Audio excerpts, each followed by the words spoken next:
Yo, what's up everybody? Welcome back to another Top 10 Tuesday episode. This is episode 90. Yes, into the 90s now. Wow. And for this week, I am going to be doing my top 10 personal favorite Severin films / Intervision titles or releases of all time, or however you want to call it. If you're not familiar with Severin, they're just another cult label that puts out really cool stuff. And Intervision is just like a sub-label. It's the same company, but they kind of have their own little format and stuff. But I'm going to combine the Severin films and Intervision in this one because, well, they're the same company. So, but without further ado, episode 90 here, let's get into number 10. And number 10 is going to be a film called Psychomania. If you've never heard about this one, it's I believe it's from 1972.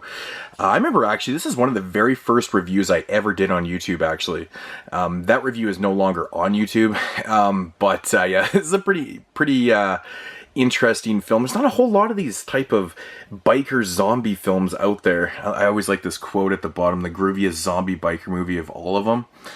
It's probably the only one. I don't know if there's too many of them, but pretty cool film, man. George Sanders, I believe this was his last film he ever did. Classic actor from a lot of stuff. I believe he killed himself after this film. He was like really old though when he did it. It's pretty crazy stuff, but yeah, basically just about these bikers that come back from the dead and start terrorizing and stuff. Pretty cool motorcycle stunts and stuff in this one. It's a very unique genre film. It's so different and strange. I mean, the first time I watched this movie, I wasn't even sure what to think about it, but it really grew on me, man. I watched it a couple times and I was like, yeah, it's a really cool film. Very trippy and psychedelic, very 70s-ish. But check out Psychomania. It's a really cool film. So that is in at number 10. In at number 9, we probably have, well, there's a few sleazy ones on here, that's for sure. The Sinful Dwarf. In at number 9 here, this is the XXX version with the added in hardcore porno scenes and things like that. It's just a really fucked up film about this little dwarf dude and his mom that run this hotel type thing, and they just do crazy and bizarre shit to their guests. It's really fucked up, man. It's a really messed up, twisted film, but so much fun though. Really, really cool. But I gotta say, Severin Films did a really good job on this transfer and stuff. It looks good for what it is. It's a very low budget film, but they did a great job. Good special features and stuff. There's another film on here called The Blue Balloon. Very intriguing stuff by the same director, of course. But yeah, if you've never seen The Sinful Dwarf, it's definitely a film that you have to check out at least once if you're into this type of, this genre of films, very sleazy and shit. It's up there for one of the sleaziest, so yeah, The Sinful Dwarf. In at number 9, in at number 8 is going to be Bruno Mattei's Island of the Living Dead. Man, Bruno Mattei hit the jackpot with this film right here. It's just so Bruno Mattei. Storyline so not original. Been done a million times. Everything about Bruno Mattei is just so ripped off, from the music to the stories to just certain scenes and things. Basically about a group of treasure hunters that get trapped on this island, and of course zombies start attacking them and stuff. A little more to it than that, but it's just a blast. It feels so old school. This was done in like 2006, I believe. 2006, before Bruno Mattei passed away. But it feels old school. It totally captures that vibe of these old school Italian zombie films and stuff. And I do highly recommend getting this one too. Zombies the Beginning, which is actually the sequel to Island of the Living Dead. So if you watch these back to back, it's a pure blast. Zombies the Beginning is basically Aliens with zombies. It's got scenes pulled straight from Alien. It's straight from Alien. Like, it's just so ridiculous, man. But I highly recommend these. Check out these Bruno Mattei films. Gore effects, fantastic. Just so cheesy and fun. The music's fantastic in them. But yeah, check out these. Really cool stuff. And that was in at number 8. In at number 7 is going to be some more Bruno Mattei, and that is Mondo Cannibal. This is basically a newer version of Cannibal Holocaust, basically about this TV crew that goes to this, the you know, the jungle, and of course crazy shit starts going down. Again, very similar scenes, and it's just Bruno Mattei just doing what he does best, just very sleazy and gore, filled with gore and just ridiculousness. These films aren't for everybody, but if you're into Italian cinema, these are must-sees. I mean, I really can't recommend these enough. They're just so much fun. And also, to go with that one, is In the Land of Cannibals. Basically the same type of thing. The storyline in that one, of course, is someone's daughter gets abducted or whatever, and they have to go into there and capture, or to you know, get her and stuff. Something like that anyways. But, you know, I mean, that storyline's been done a million times too. It's just ridiculous. But these are so much fun. And watching these back to back is just, you won't regret it. They're so much fun. So check those out. So I managed to put 4 Bruno Mattei films into here. That's ridiculous. So that was number 7. In at number 6 is Severin's release of Nightmare Castle. Of course, it comes with the 2 bonus features, Castle of Blood and Terror Creatures from the Grave.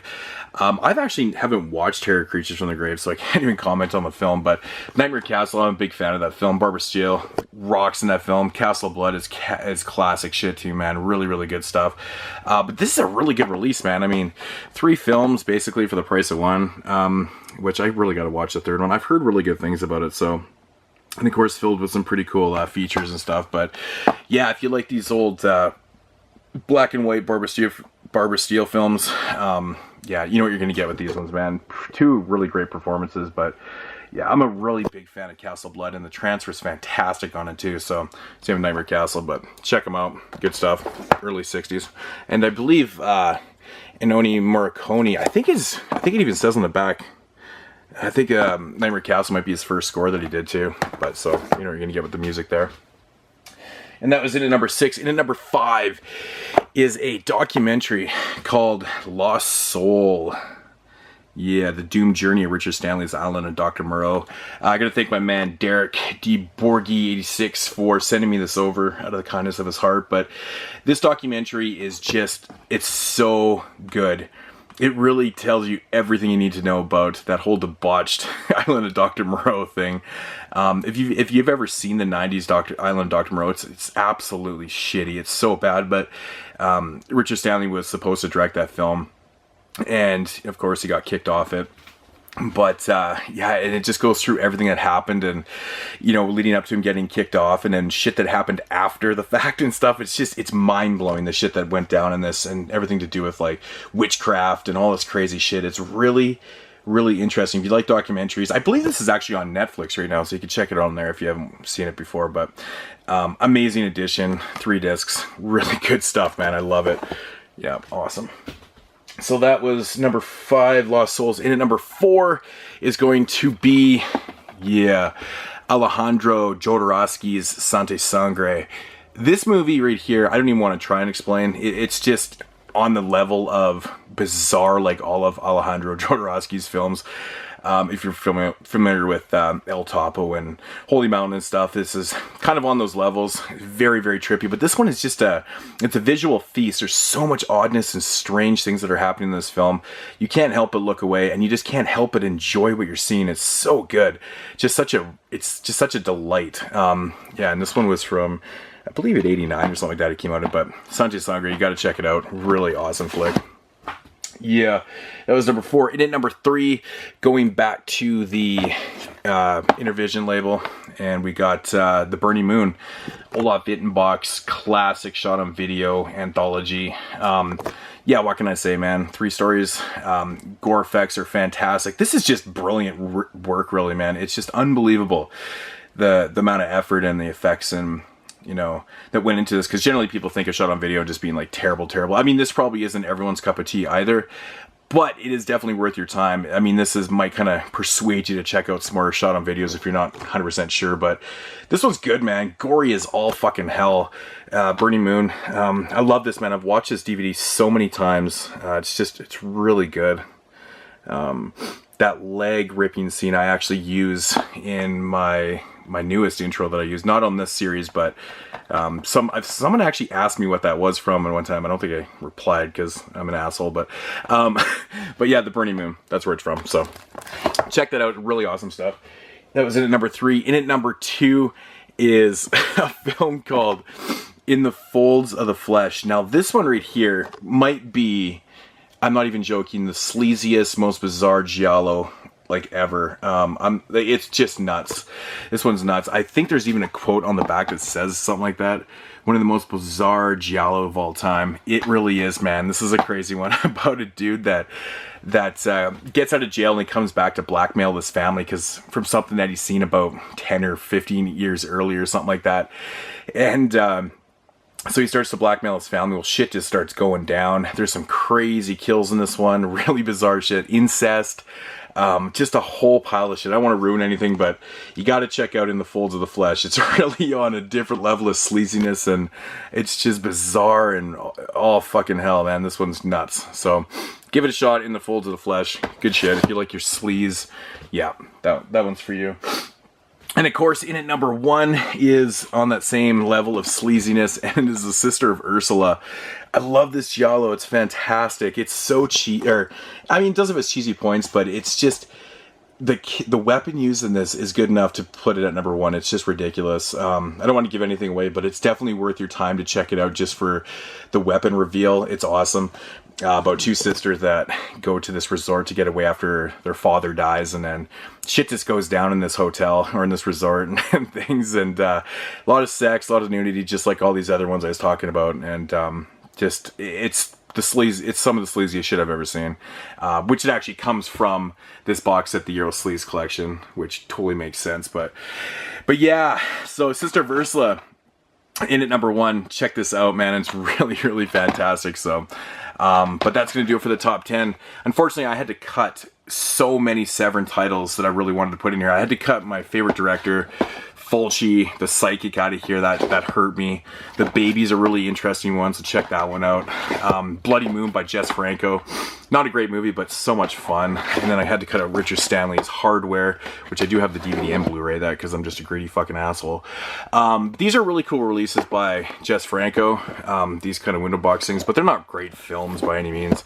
But one I felt like I should have had on my list, which I really do like, is House on Straw Hill. It comes with this really cool documentary and stuff on the Video Nasties. But yeah, I really like that film.